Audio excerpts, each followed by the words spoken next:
So my goal is to see if we can develop those skills among a small group of Hispanic kids living in HACEP.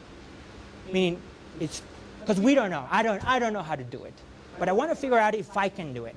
So for that, I asked Maria, why don't we select 20 kids from HACEP, kids that are well off, that are interested in studying. And not because I'm not interested in the other ones, it's because I really want to figure out how to do it first. And with kids that are interested, it's going to be easier. And it's also a personal thing. I always thought, man, if I had had more opportunities in front of me, maybe I could have done better.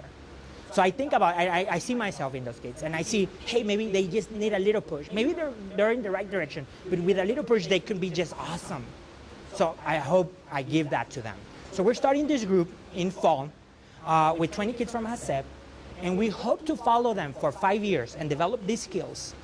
We're going to use sort of a problem-based process. We're going to work with them 4 hours on Saturdays. Maybe that number will increase in after-school hours. But again, we really don't want to cover sort of the content that it's covered at schools. What we really want to do is teach these kids to manage their own learning process. Meaning they would own their learning process. They would go, hopefully, to college prepared to go there, outperform, and graduate. And more importantly, do something impressive afterwards.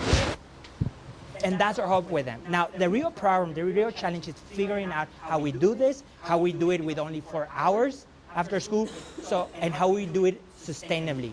Can we create a process where we can sustainably and efficiently, with a few hours work, develop these skills among our kids? So that's really the objective of the program. Again, on behalf of the Housing Authority, thank you so much for everything, your dedication, the work and the collaboration that continues to grow every day with Maria and her dedicated staff, our public housing kids.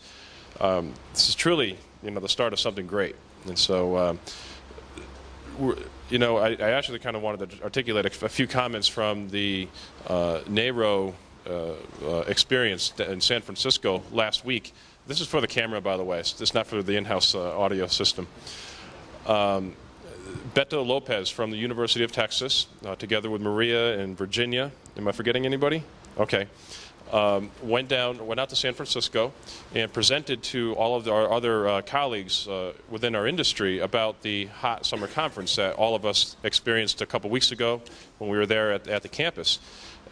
Maria, actually, perhaps I could turn it over to you. What was the reaction, of other housing authorities when they were exposed to the hot conference, and in terms of what was the reaction among our industry colleagues? They were very impressed, but more than anything, I think for us, we were very surprised because a lot of the housing authorities do not have a lot of partnerships with other agencies, and so they depend solely on the income that they have through their funds allocated by HUD. So that was one thing that was very surprising to us.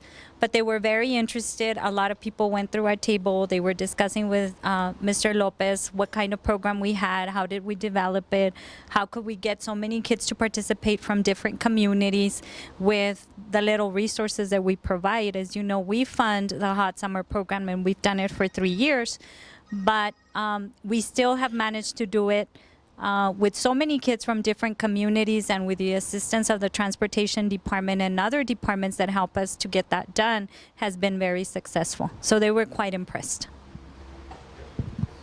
Well, once again, thank you very much, Dr. Olvera, for your time, for joining us today. Another warm round of applause for Dr. Olvera.